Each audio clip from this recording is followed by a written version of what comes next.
Teachers have read it. What is the best excuse for being late that turned out to be true? Story 1. I'm an English professor, and one year a pretty good student showed up without one of his 2 major term papers. He explained that his safe had been stolen by a contractor who was working on their house. His laptop was in the safe, and that's where the paper was. I genuinely believed him because he'd been a really good student. Over the next few weeks, he started to show up to class looking very tired. He said that he was on a hunt for the person who stole his safe, spending late nights with his cousin driving around looking for the guy because they knew his van. The student and his cousin were both recently back from tours in Iraq and had combat experience. They wanted to find the guy to beat the crap out of him and get the safe back because his wife's wedding ring and a bunch of cash were also in the safe. He rewrote the paper and turned it in apologetically. It wasn't up to his usual standards, but he still kept coming to class looking like he hadn't slept. After a while, he came to my office hours very happy. He reported that he had found the guy after a long search that involved breaking into a drug den, shaking people down with baseball bats, and even bribing some escorts. He said they found the guy's van at a Taco Bell after getting a tip from an escort. They cornered him and waited for the police to come. I read in the news that he had, in fact, done a citizen's arrest and stopped the guy at Taco Bell. The police ended up calling in the Secret Service because the thief used cash from the safe to buy counterfeiting equipment.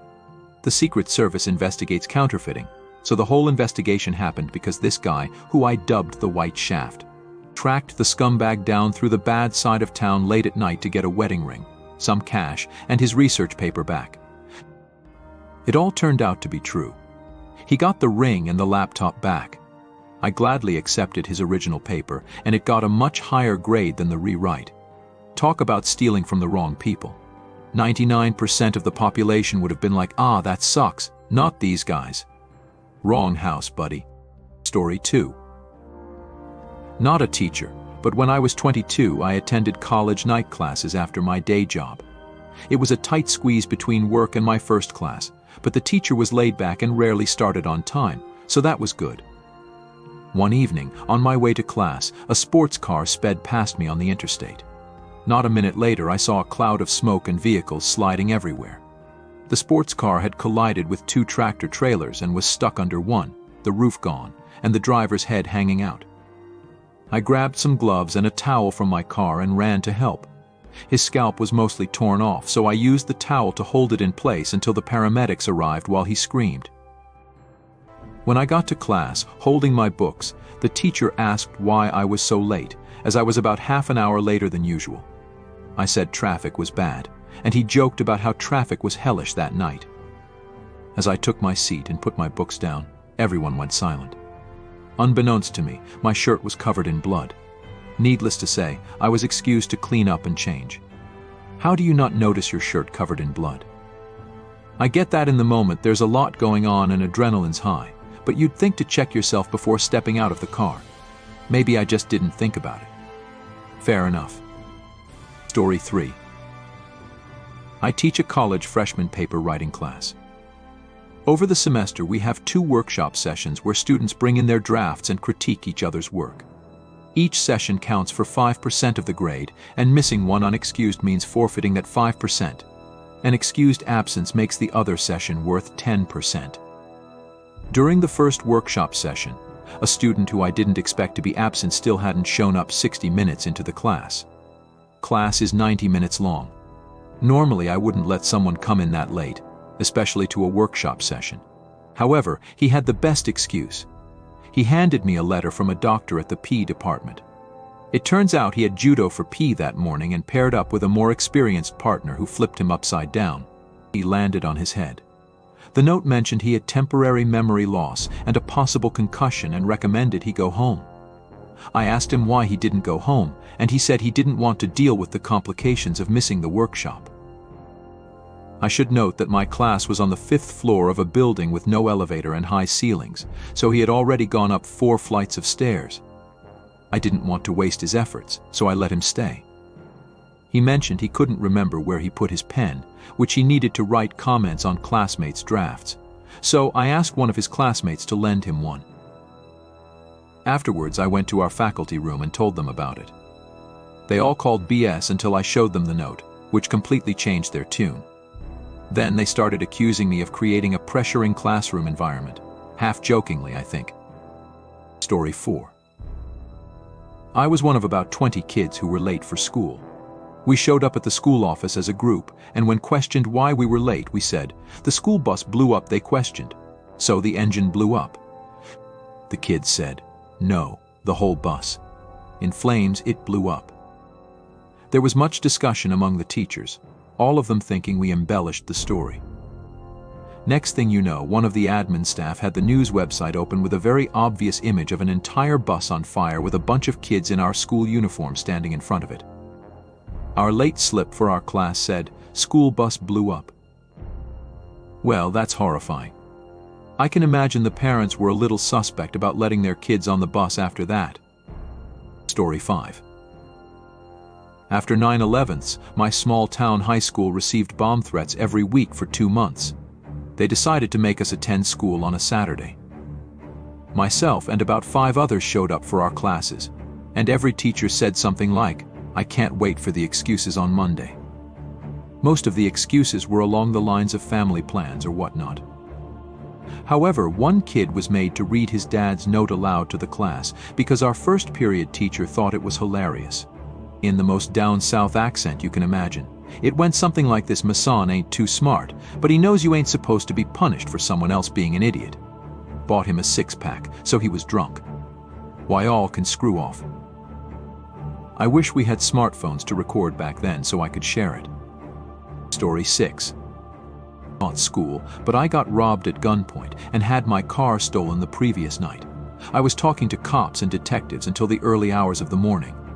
Despite this, being the dedicated worker I am, I showed up to work the next day, albeit an hour late. Even in public accounting, they understood and said, "You know, this is clearly an appropriate reason not to come into work. Right, looking back, I probably should have taken the day off." If anything, this made my co-workers think I'm some crazy person for just brushing it off as no big deal and coming into work. Story 7. Obligatory green hair story. Not a teacher, but I'm an admin at a music school. I had a mom frantically call me to let me know her daughter would probably be late or miss her guitar lesson in a couple of hours because she couldn't find her. I was just like, okay, I will let her teacher know.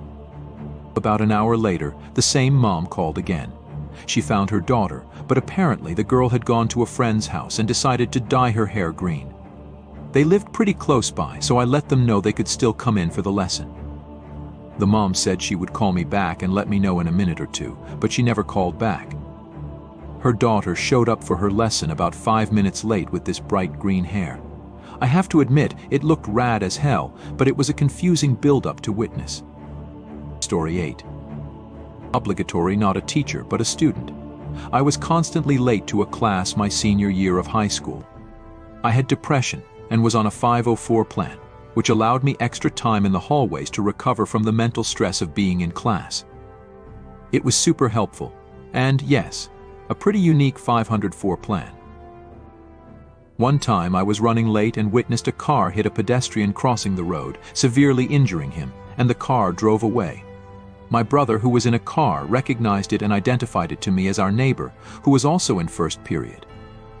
I stopped to help the pedestrian, also a student at the school, because I had some first aid lifeguard training. I called an ambulance and waited for it to show up. I also called the school and told them he would be going to the hospital. When I got to school, my brother and I went to the front office to get a note for tardiness. The admin I called was waiting there. He thanked me, gave me a note, and told me to tell the teacher to call him if there were any questions. My brother told him about the car he'd recognized and that we knew the driver. We both went to our classes. I got to first period late again, and my teacher didn't even want to hear my excuse. I pressed the note into her hand and told the story anyway. The driver of the car was sitting in the back of the classroom with a guilty look on her face. She looked scared stiff. When my teacher wouldn't stop giving me crap for my lie, I gave up and waited for justice to take its course. For the record, I never lied when I came to class late. I always told the truth if I slept late. I never invoked my 504 plan for that particular class, even though my teacher knew about it and would have to accept it. Halfway through class, the administrator entered with the school resource officer and informed my teacher that the student needed to come with them right now for a hit and run. He saw that I was sitting there and thanked me again for my help and for putting another person's needs above my own.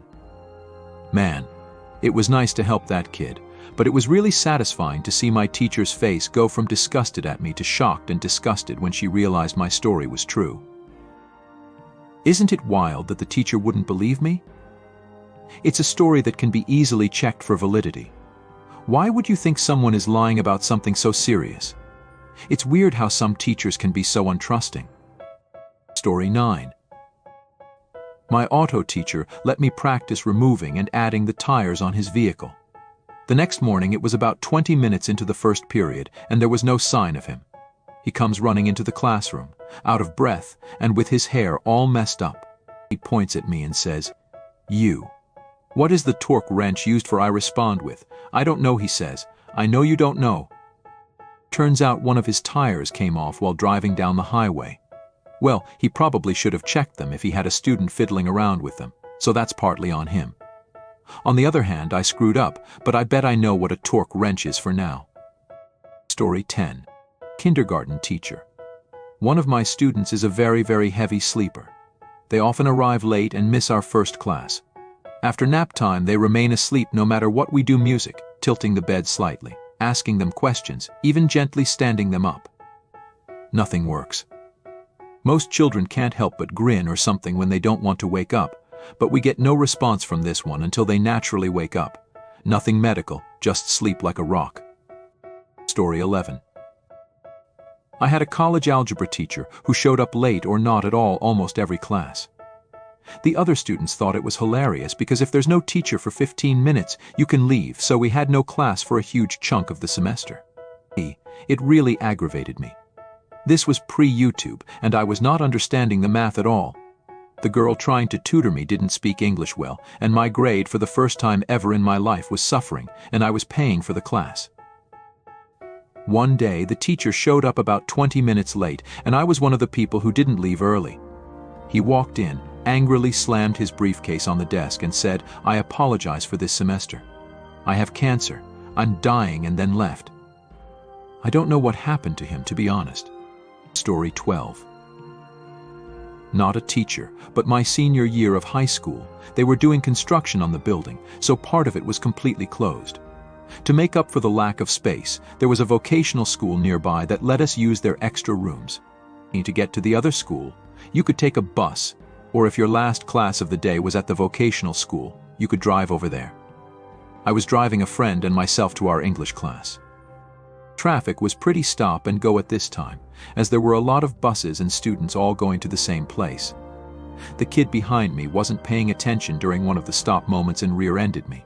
Since it was stop and go traffic, none of us were going fast, so it was really just a bump. Still, everyone got out to check for damages and make sure everyone was fine. We were. Both of us had old, beat-up cars, so we decided nothing was significant and got back into the line of traffic to get to class. Bonus, the kid who hit me was also in the same English class. My friend and I walked into class late. The teacher, known for being a stickler, very snidely says, "You two better have a good reason for being tardy." My friend laughs and I respond, "Yeah, the classmate just rear-ended us on the way here. You can confirm it with him when he gets here." A minute later, he rushes in and says, "Sorry, I'm tardy. I hit them." The rest of the class laughs. The stern teacher makes us all get down to business. The end. Story 13. I remember in high school, another student asked our history teacher about the best excuse he had ever heard for being late. Our teacher's answer was about a student who ran in 20 minutes late, didn't say a word, turned the classroom TV on, and started flipping through the channels. When the teacher asked what he was doing, the late student said his country was under attack. The teacher asked for more details, and the student explained that his dad had started yelling at him to return home when he was just down the block. The student went back to see what his dad wanted, and his dad hugged him and showed him the news before driving him to school late. Our teacher explained that the only acceptable reason he has ever let anyone show up late without question was 9/11s or a personal tragedy. Okay, but it's high school. People can be late to classes and face some consequences, sure, but you don't need to be so strict about it, in my opinion. Story 14. Late, and also not a teacher, but I was working as a trainer in a call center in South Africa a few years ago. None of my trainees showed up at our 9 a.m. start time. One of the guys in the group called me at about 9:15 and informed me they were all on the same train, which had been hijacked. Literally, armed men had boarded the train, taken control of it, and were robbing everyone.